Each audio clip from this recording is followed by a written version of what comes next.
clouds a little bit because it's a bit busy inside the temple right now. So welcome everybody, welcome back to Luxor. So good to be home. And welcome to Luxor Temple. We are on the Avenue of Sphinxes at the moment. This wonderful processional causeway that was actually built over 3,400 years ago, started by the pharaoh Amenhotep III, and then finished off by Nectanebo I. I know, the sun was here like 2 minutes ago, I swear. So we call it the Avenue of Sphinxes because of these fabulous sphinxes here. Oh, you've been busy today, so it's now to sit back and to, hi Benjamin, hi Arjun, hope that's how you say your name, and take in the wonderful delights of Luxor here in Egypt. So these are the sphinxes of Nectanebo, and as you can see, these are all delicately handcrafted bits of stone, all done by the workers here from the west bank of Luxor. And these are all of the face of Nectanebo's head with the lion's body, to show strength and power, which was really important during ancient times. Now, this ceremonial causeway actually leads all the way to Karnak Temple, which is 3 kilometers, or just over 3 kilometers in the distance there. And this was a processional causeway that would bring you, wonder if they had a mold for part of these statues.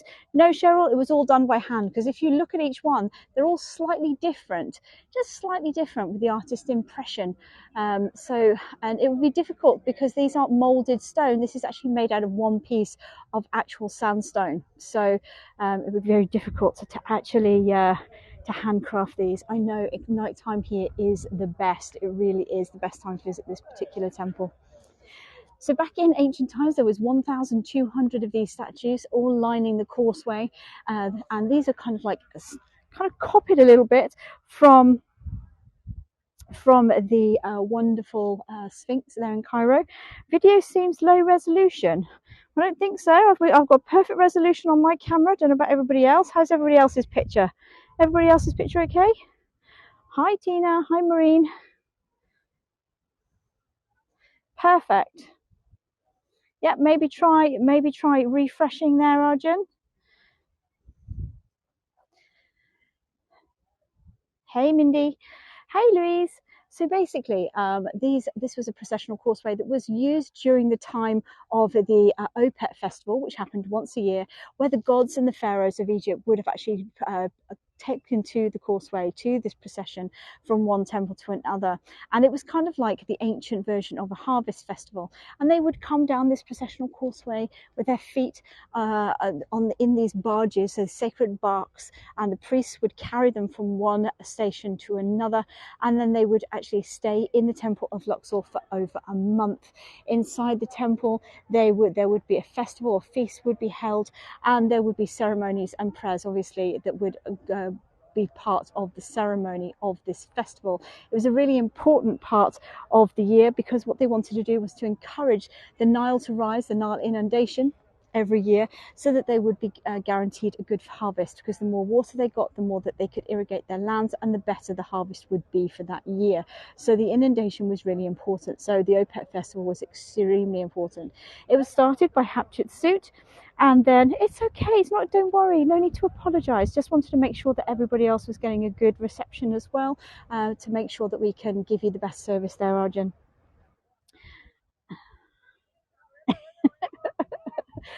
Very funny. They started on a wall, Deborah. So basically, because the Opet festival was so important, so that they would get fabulous crops every year. So it was really, really important. When it was started by Hatshepsut, it was an 11-day festival. By the time Ramses II had got hold of it, it had extended itself to 23 days, which, you know, typical man wanted to drink and have a party for a little bit longer. Now, the actual avenue itself was discovered in 1942 by an Egyptian archaeologist or Egyptologist who was told not to bother looking for it because they said that it was actually buried underneath the water table, which meant that all these wonderful statues would have been destroyed. But Dr. Muhammad actually laughed in the face of adversity and started his digging. And in 1942, he actually found his first 2 statues. And then by 1962, he'd found the first 17 statues. And these are the first 17 that you see here. They're all nuts, right? Happy tourists.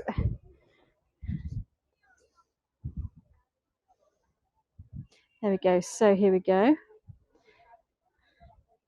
So there you go. So there is Dr. Muhammad with the first head of the very first statue that was found. What are they doing? They're actually having a selfie with their guide in front of Luxor Temple, bless them. They're all very, I think they're from Colombia, actually. I think that's a Colombian flag. I could be wrong. What will you be doing a tour? Will you be doing a tour? Sorry, Jane, I don't understand the question. There's a little bit mixed up there. Who buried them in the first place? The statues were actually buried underneath the sands of time. So basically, as time went on, the old religions got forgotten about, and then yes, I will be doing a tour of Hatshepsut, don't worry, but that'll be in the future. The old gods got forgotten about, the old buildings got forgotten about, and basically time, rubble, sand was buried over the top of the sphinxes. And as all progression happens, they got forgotten about and it got buried away. And then the old city was buried on top, and then the newer city was buried on top of that. So basically, they had to go down 3 to 4 meters to be able to get to the wonderful antiquities underneath. Did you? Oh, well, here we go again. Welcome again. Hi, David. So now we're going to make our way down into the temple. Oh, Woodward, Brussels, Belgian. I had some Belgian chocolate today, actually, ironically. Somebody bought me some Belgian chocolate. So I was munching on a bit of chocolate today.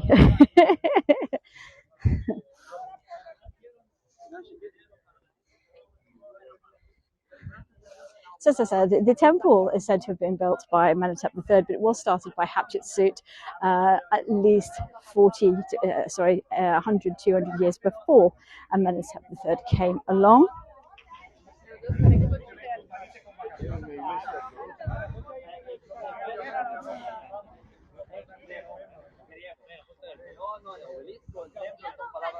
So let's have a look over here. These are the first pharaohs, or all the pharaohs that actually contributed to building this temple. So we have Hatshepsut, then we have Amenhotep III, then we have Tutankhamun, then we have Ramses II, Penujum I, and Nectanebo. And they are all the pharaohs that were actually responsible for adding to this temple. So it started with Hatshepsut and it went on.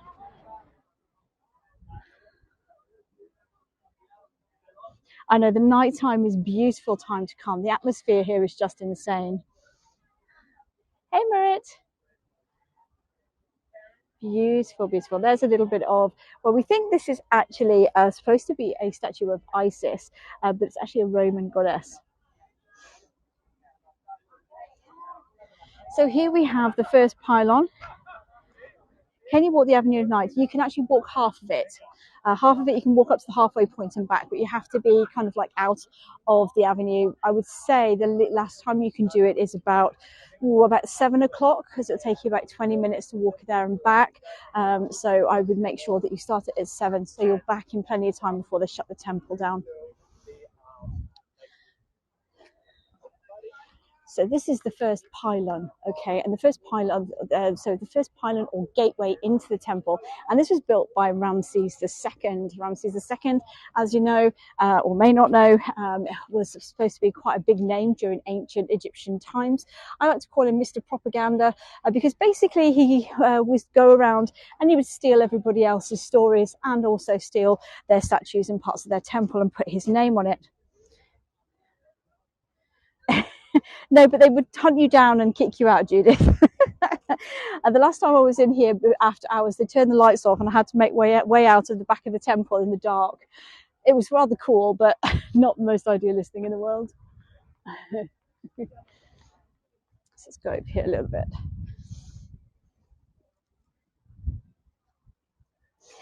forgive me if this question is a silly question. No question is a silly question. But why would a Roman goddess be featured in an Egyptian temple? But why would a Roman? Kaylin, hang in there and I'll explain all as we get towards the back of the temple, because we do have some Roman artifacts as well in this temple, and the Romans featured quite heavily actually during Egyptian times. In actual fact, some of these bits over here are Roman as well, and this is all to do with the conquest of Rome over Egypt during ancient times, but I'll explain a little bit more as we go inside. Now, out here we have this beautiful obelisk. I'm going to give you a long shot. Here we go. Now, you see this obelisk here? This is for Ramses, and it's called an obelisk or a needle, and it stands quite high above the temple, about, I think it's about 20 meters, something like this, 18 to 20 meters high, and it weighs about 140 to 200 tons. Now, it's called an obelisk, or because it's Greek for needle, and it actually reaches up towards the sun. And it was actually so that the gods could get as close to the sun as possible, because the sun god Ra was all important. He was a creator god. On the obelisk, you have the names of the pharaoh, all the different names of the pharaoh and what his achievements are, or her achievements were. Now, back in time, there were two actual obelisks standing outside here. The second one is actually on Concorde in Paris, and it was actually a French poet called what's his name? Théophile Gautier, who wrote about the tears of the obelisk that's standing in Paris, how she missed the Egyptian sun, and that she wished she was there with her sister in Egypt on the banks of the Nile, instead of being on the banks of the Seine, the smelly river, in the rain. And she cried every day for her sister. So quite a sad poem, really, when you think about it. Very homesick.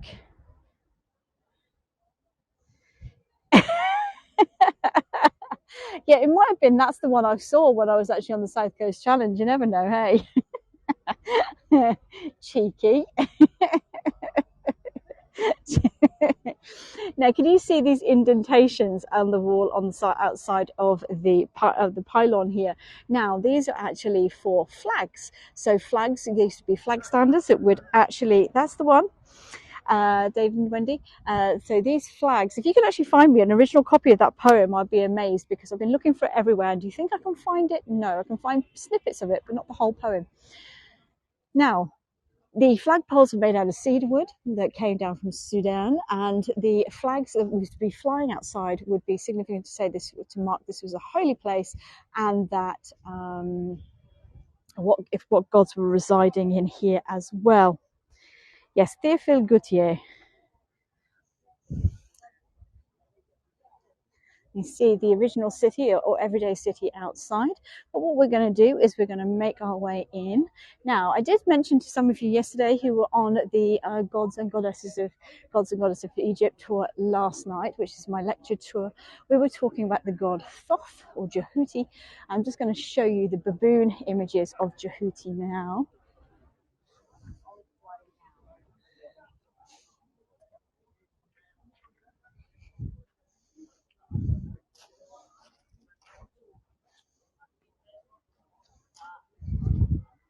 Hey, Helen.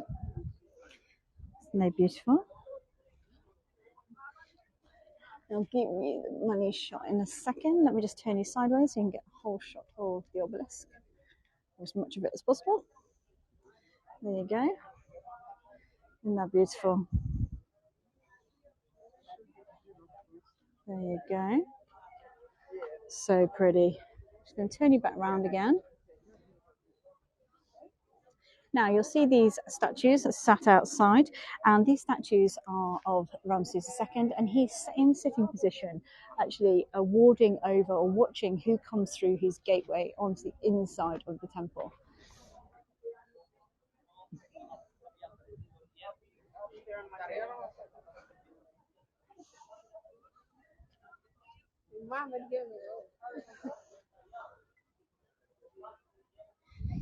Take you here and show you a long shot. No, Mindy, they've been cleaned down a little bit. Some pieces have been stuck back on, but as for refurbished, no, these are pretty much as they were found when they were dug out in the 1800s. Look at that, isn't that incredible? Sideways, you can see that. And then if I just take you this way, hi Monique, we can have another look at the obelisk from a different angle. Beautiful, isn't it? So amazing. Hey Beth. Okay, continue again. I'll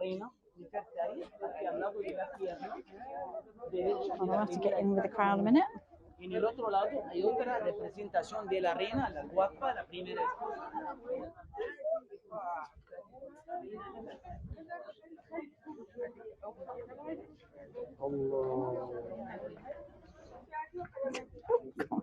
Terrified I'm going to go on my bum in a minute, which we know is a possibility.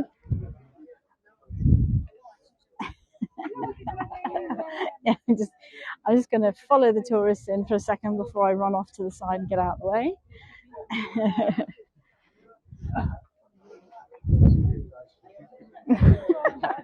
Deborah. There's so many people.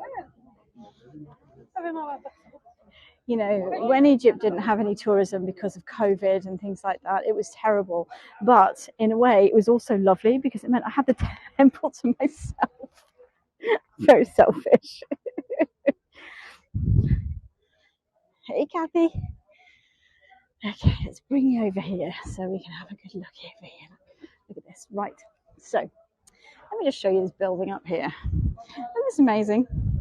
Now, you're probably going to want to wonder, oh God, you haven't done this tour before, why on earth there's a mosque sat directly on top of the temple? A bit out of place, a bit of a strange place to have it, isn't it? Well, there's a reason for this, because this was actually the original ground level for the actual temple itself. So back in the 1800s, the whole temple was buried under the sands of time. Well, as I'm elbowing my way through tourists there, Beth. It's like, get out of the way. Heygo has got priority. So this was the actual original ground level for the temple, okay? And it basically means that the sand and the soil levels covered the whole of this temple. So on top of the temple, we actually had a whole village. There was a whole village built on top of here, which is actually incredible. And this was the original doorway in and out of the mosque. The mosque is actually built on top of a Coptic church, and the Coptic church is actually built on top of the temple. So can you see how there's layers of religious history just in one shot there? One shot, you have 3 layers of religious history just there. Oh, they're there. We've just had the call for prayer, don't forget, as well. So it's actually been, you missed that by a few minutes. We might get to hear it again before the end of the tour. I'm just going to sneak around the back of all these tourists to take you to the good statues. But over here, this is called the open courtyard. And this, again, is Ramses II. As I told you, it gets everywhere. But the one thing I love about the statues here, and I have to say these statues are made very, very well, because you can see in his ceremonial dress. So he's wearing the ceremonial kilt. He has his dagger in his belt, and on his belt you can see his khatouche, which is like his nameplate. And he's also standing there with 2 cylindrical objects in his hand. Oh, thank you, Susan. That's okay, Timberly. No, I'm never biased. What are you talking about there? And you can see, how old are these statues? Mindy, these statues are about 3,000 years old.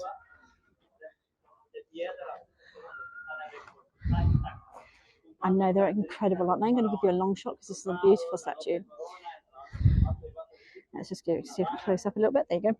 So you can see we have the ceremonial dagger, and then we have the khatouche here. And then look at you've got the cylindrical options in his hand, which have the khatouche of the king, which is his nameplate or his name on there as well. He's wearing a ceremonial headdress and the crown of Upper and Lower Egypt. Amazing, aren't they? I know, amazing, aren't they? Absolutely amazing. It's the faces of these which are quite incredible. I'm just going to turn you back around again. And then you can see the beautiful colours of the mosque on top there. I'll just pull you back a bit. Hi Camila, how are you? Okay, so let's pull you back this way.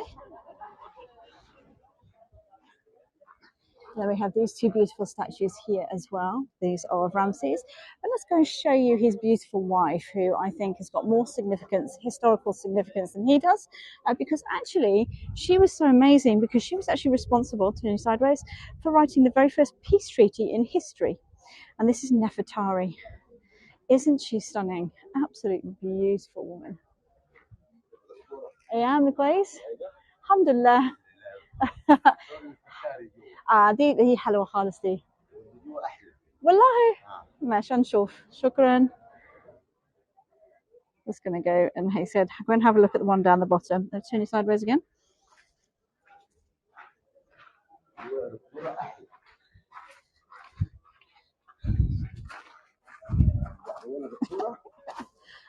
جميل. شكرا شكرا يا حق. شكرا يا حق. شكرا يا حق. Just turn you sideways and question. هذا شوف في أجنبي شوف أنا هنا وكل واحد هنا صح بدي حلوة خالص. شكرا يا حق.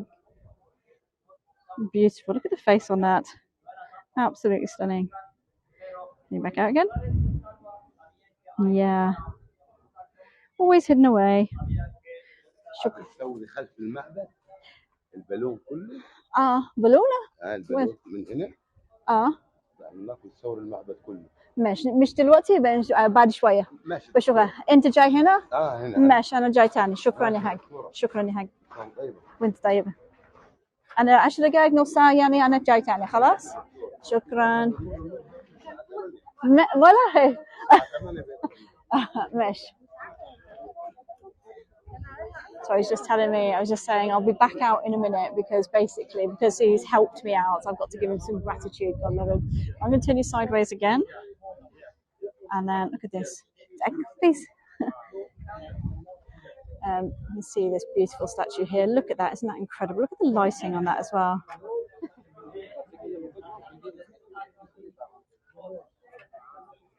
Beautiful, isn't it? Okay, let's turn you back again.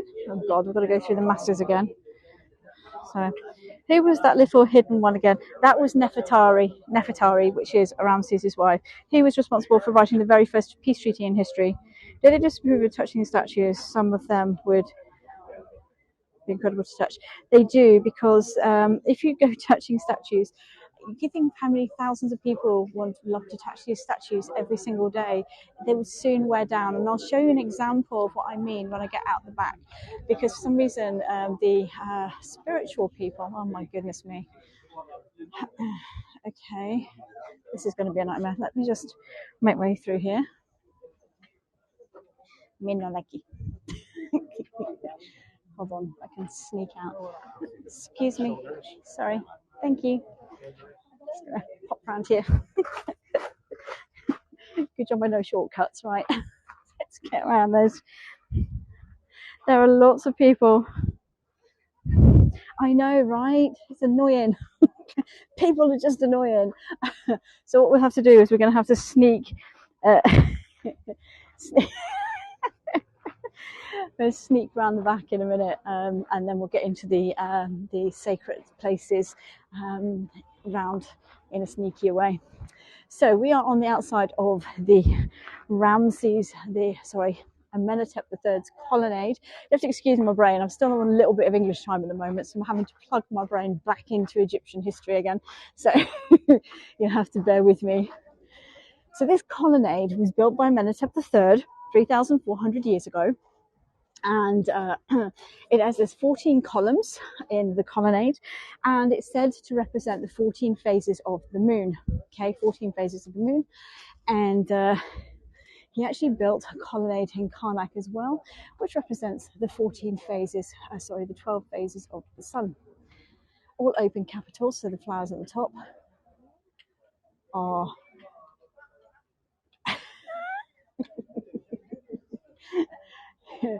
open capitals, so the flowers are open.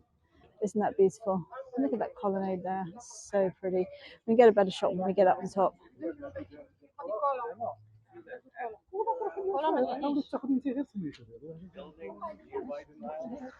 So we're going to go up to the festival hall now. So everything, why did we have the phases of the moon and the phases of the sun? Well, in ancient Egyptian times, it was really, really important, okay? So the phases of the sun, 12 phases of the sun were the 12 hours of the day, which was to represent the journey of Ra through the daytime sky as he gets born and then dies every day. So he's born and then dies every night. He goes through the journey of the underworld and then he's reborn again the next morning. So really, really important phases. Let's just take you a look back there. Look at that. Isn't that beautiful? Let's turn you sideways so you can get a long shot. Get all the shots tonight. There you go. Isn't that beautiful? Absolutely stunning.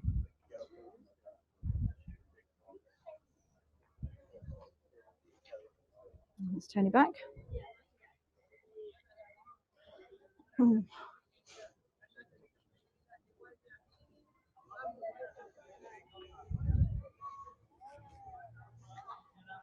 Okay, so this is the festival hall.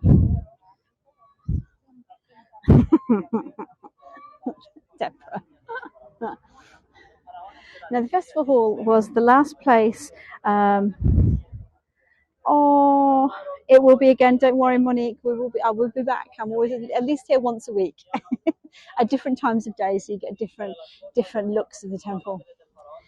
So the festival hall was the last place in the temple where the general public could come to, and they would only come here during the festival times, okay, or festival season, shall we say. Now, one of the most prominent festivals to take part in here was the Festival of Drunkenness. Now, the Festival of Drunkenness was a nod to the goddess Sekhmet. So, thank you, Mindy. Sekhmet was the goddess of vengeance and anger and destruction, and also the goddess of healing. Now, the story goes that she was actually she went on the rampage against mankind and nearly obliterated the whole of mankind. Now the god Ra had to calm her down, so sent her sister in to try and help with the problem before she destroyed everything. Now what she did was she actually turned the Nile waters red and told her sister to drink the blood of man from the river Nile. Now her sister actually tricked her because actually the Nile water was actually red wine. She drank her fill and got so drunk she passed out for 1,000 years, and when she woke up she was very remorseful for what she had done, so then became the great healer. Now the Festival of Drunkenness was to help keep her sedate and keep her happy. So you would get invited into here. What you would do during this festival was basically you would drink until you passed out or were sick, then you'd drink some more. You'd wake up, you'd drink some more. In the morning, you were expected to copulate with whoever was lying about, and then you would drink some more. And that was basically your Festival of Drunkenness. So it kind of gives you a whole new perspective on what you're looking at when you actually look in this festival hall, of all the shenanigans that literally happened within these walls.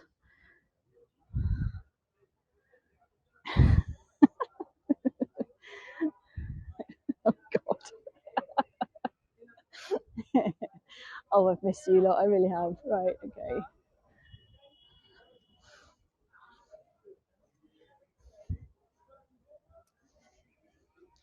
Now, there's 66 columns in total throughout the festival hall. But let me take you to see something a bit special. There you go, right there. Now, we can actually get to see some original colour here in the temple. Now, where I want to go and take the colour, there's lots of people taking pictures. Actually, I think I might be able to do it here, so it'll be okay. Look at this here. So here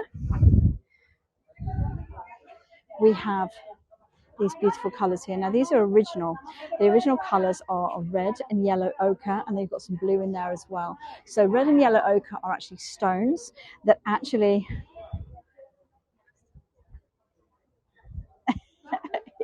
don't worry. I understand you guys very, very well now. So you can see the yellow and the red ochre, and then you've got the blue turquoise. Now, to get these colors, all they would simply do is take the stones, the red and yellow stone, and the turquoise and the lapis lazuli, which are the colors that made the primal colors. They would crush them down into a powder, and then once they got the powder into powder form, they would add water and egg yolk, and then they would press them into paint discs like you get in a child's paint palette today. Okay, and then they would just use the paint palette to paint the colors on the wall. So these colours that you're seeing here are actually 3,400 years old. The reason why they've been so well preserved is that they had been underground for a very long time, under the sands of time, so they were kept dry and away from humidity. And also, too, there was a conservation project for these a few years back. There's that as well. Yeah. He always, fun. You jest, but he always has a piece of red ochre in his backpack. He never leaves home without it. He's like a little Boy Scout. And he was so proud today because he showed me his first aid kit. He was very proud. He's like, oh, I bet you wish you had a first aid kit like me. And I went, my darling, I've had a first aid kit in my bag since 2015, and I bet yours doesn't have blister plasters.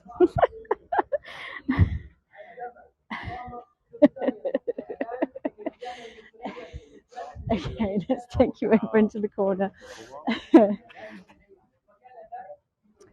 So over here we have, this is called the room to the divine king, and it was a place where Pharaoh would come to, well, literally, he would have to be recoronated every time he came this way, okay? So it'd be like he'd be going into his coronation all over again.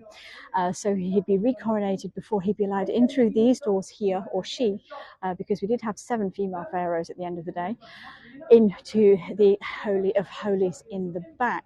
Now, unfortunately, now we're going to get to the Roman bits that we have. Now you can see we have 2 Roman columns here as well.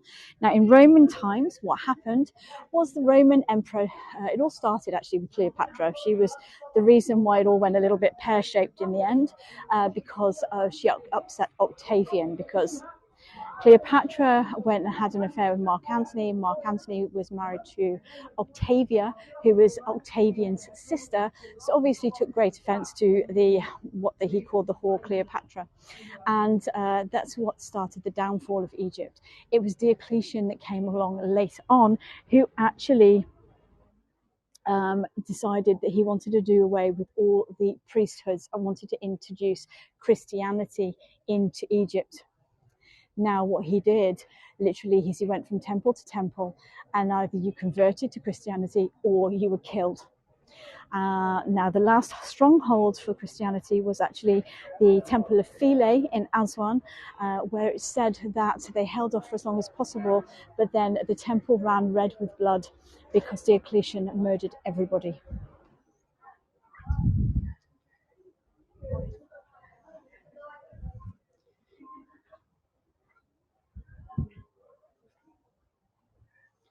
Just going to show you, see if we can see the I don't know if we'll be able to see it here because it's a little bit dark. You can just about make out there's a little bit of the paintings from Diocletian's time up there. Unfortunately, we can't see them very well. So let's take you down a bit lower. You can see some of the other colouring. Hold on. Let's have a look. Here we go. You can see some of the mosaic painting here. Now, if you could see in the daylight time, you can actually see the actual painting of his generals that is on the wall at the top.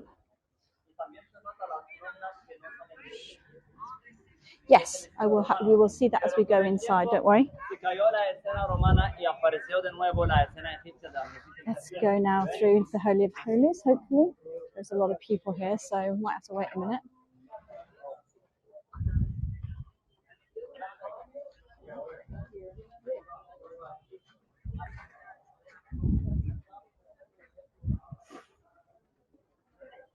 Now, this is called the inner sanctuary, and this is where you would come This is where the sacred barks would come, you know, those little boats-like things that would bring the gods from one temple to another, and they would park the boats up in here.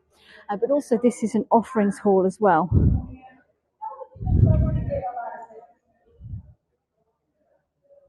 Wow, there you go.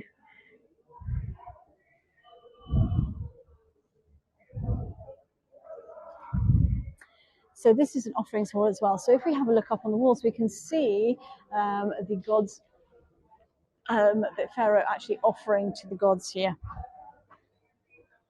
We have a look here, but also too we can see some of the original colouring. There we go. So we have the god Amun, which is this one here, the blue guy there. And then we have Khonsu, which is the falcon-headed god there. And then we have the pharaoh in front of him. He's giving him the key of life, which was life eternal. And then if we go up even higher, we have the goddess Sekhmet there with the gods at the top. Amazing, isn't it? So this is the offerings room just here. Now, the Greeks also had their hand in taking over Egypt, thanks to Alexander the Great. And we do have a shrine to Alexander the Great here, which is in the next bit. Now, Alexander the Great never made it to Egypt, to Luxor at all, but they did build him a shrine to say that he had whole control over the whole country. Now, it's going to get a bit busy, so I'm just going to take us straight through, but you will be able to see a little bit as we go through. I'm going to turn you sideways again so you can get a long shot of it, or as much of it as possible. This is the inner sanctum of Alexander the Great here. You see that? Okay, I'm going to turn it back again.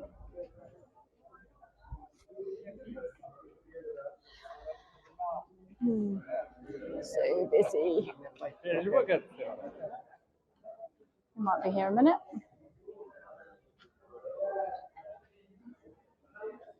It's amazed me that people never look up.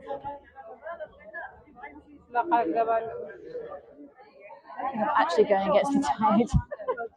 See if I can get across here in a moment. Just bear with me. So we're going to go straight into the inner sanctum and then out to the Holy of Holies at the back. So this is the inner sanctum here. I will catch up with your questions in a minute, guys. It's just I can't look at questions while I'm wandering around. Okay.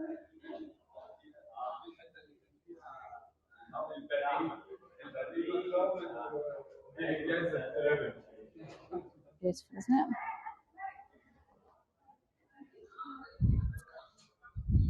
So every temple has what they call a Holy of Holies, and this is where the gods would come to rest when they came to stay in the temple.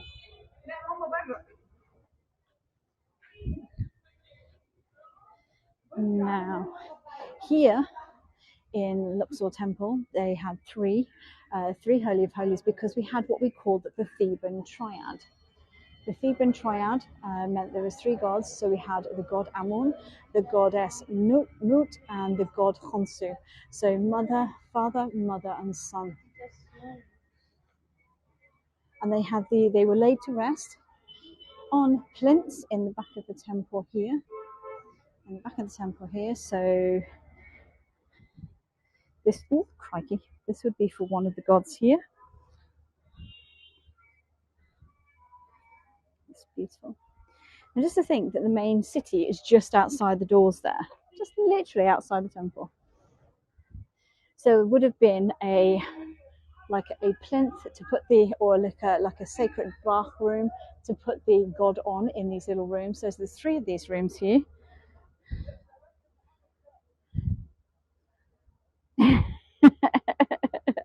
I know, it's amazing, isn't it? How close it is outside.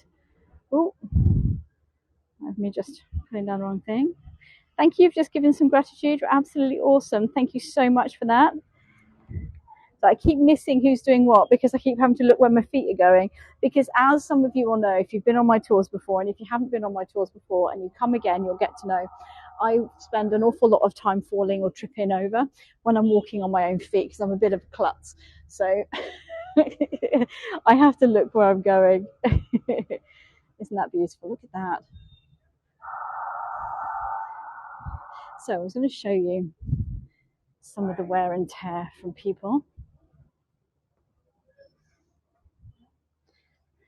Now, when spiritual people come to the temple, they're told that a specific part of the temple, which I get what they're saying, but also I don't get what they're saying either.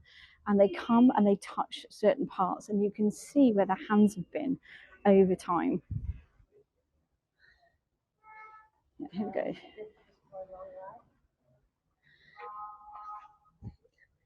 See, they're doing it here. See what I mean? It's the guardian who's responsible for it, but it's just irksome. Have a look here. Yes.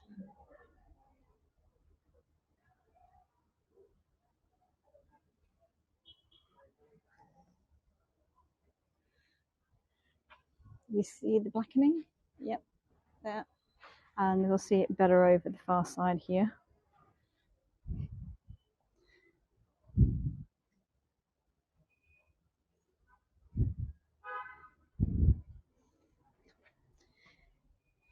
You see how it's really, really greased up, and that's basically from lots of people touching it with their hands. Very, very greasy hands, and it's made the blackening over the ankle. Now, this won't last forever because of people touching and things like that. It will eventually wear away. There's two parts of this temple that this happens at, so it's here and just behind me as well.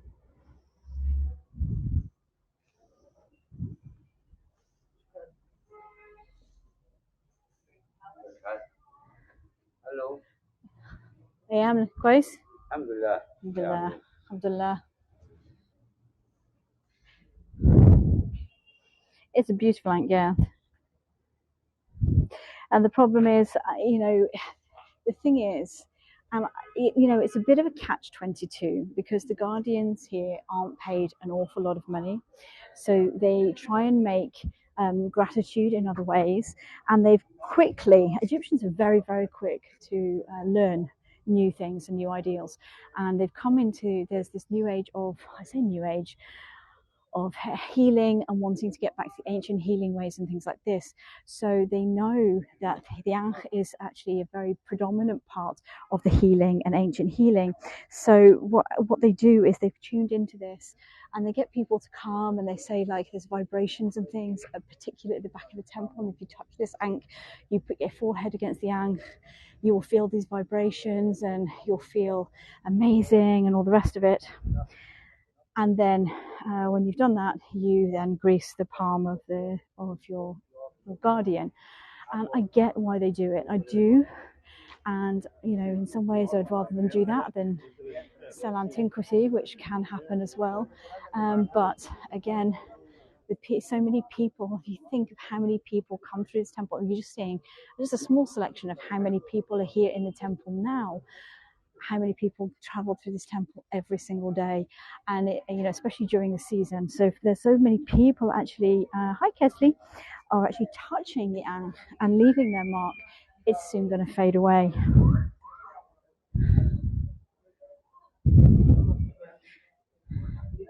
Is that our lovely guide Kesley there? If it is, hi, how are you?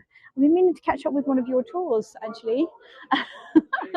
I hope you're really well, and don't forget to post your link on my in the chat so people can follow you, my darling.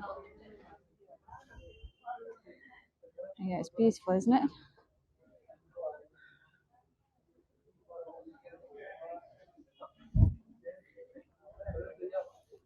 I mean, it is tempting, I have to say. I mean, I've been as tempted as others. Look at him here.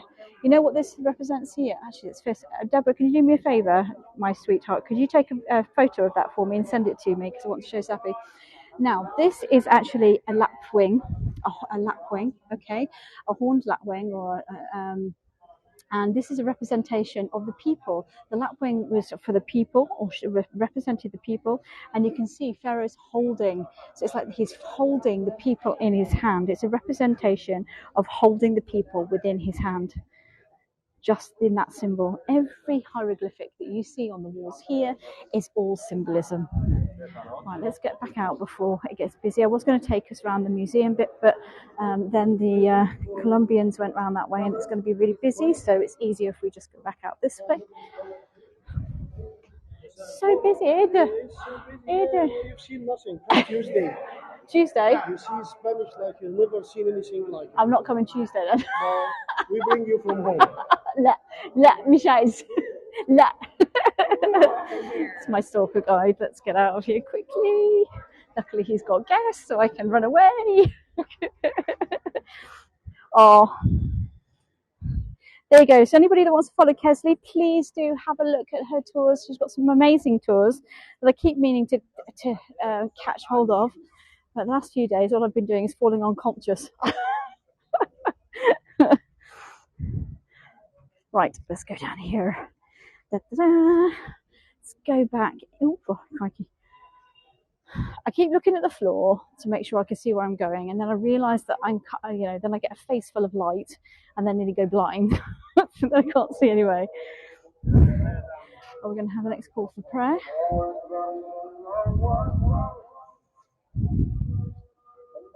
Okay.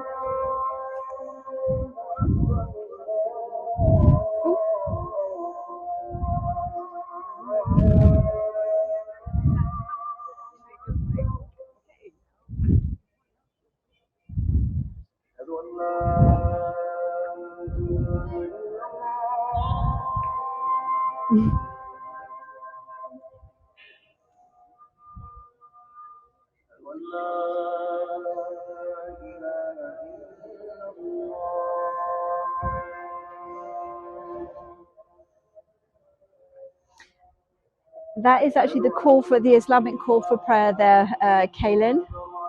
And the way it's the way it reverberates off the walls here in the temple it makes the atmosphere even more incredible.